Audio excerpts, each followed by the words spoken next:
There's been an update. David and Victoria Beckham have appeared together publicly for the first time since Brooklyn Beckham launched that blistering attack against his parents. So Victoria and David, they stepped out as Victoria received one of France's most prestigious cultural honours in Paris, Josh.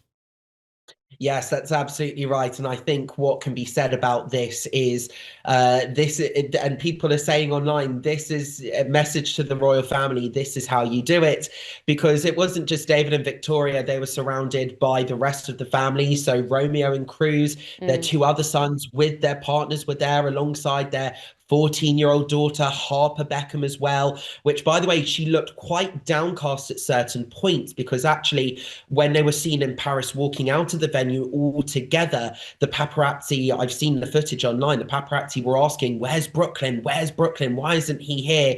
Which seems somewhat, I don't want to say nasty, but somewhat petty, the European press there. It's just a very sad situation. Brooklyn Beckham has gone absolutely nuclear with that blistering attack. And actually, one might say that actually Brand Beckham is doing exactly what Brooklyn Beckham was saying in his statement, closing ranks, having the photo opportunity, all the family there, all sticking together whilst their son across the globe is having this blistering, what's been called a nuclear attack on their parents, on his parents, with a carefully staged, carefully choreographed sort of public appearance, whilst all of this drama is circling round, whilst all the memes about the dancing at the wedding, which I've heard isn't necessarily of the gyrating sort of factor, which is what's been kind of circulating in the memes online. I've heard it's been kind of more intimate, more nuzzling on the neck, just slightly inappropriate. I don't want to say attention seeking, but very much Victoria being kind of in the center of attention at her son and daughter-in-law's wedding. It's been reported that Marc Anthony called out for Victoria to come to the stage, saying the most beautiful woman in the room, Victoria Beckham,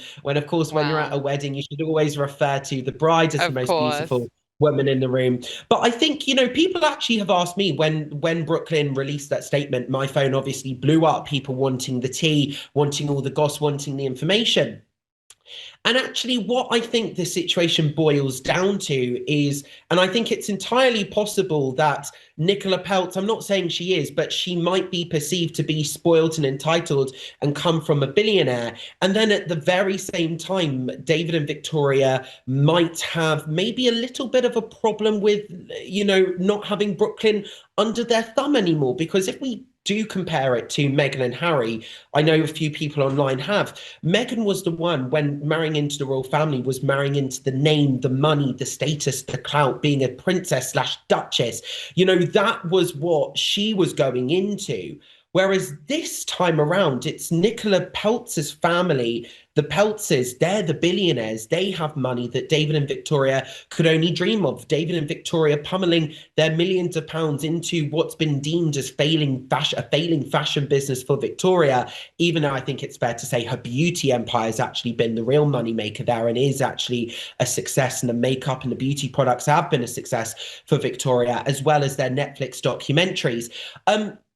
However, Brooklyn marrying into that family has given him agency to do what he wants. He's now got the support of Nelson Peltz, the billionaire hedge fund manager, businessman from America, who's supporting his business and his venture now.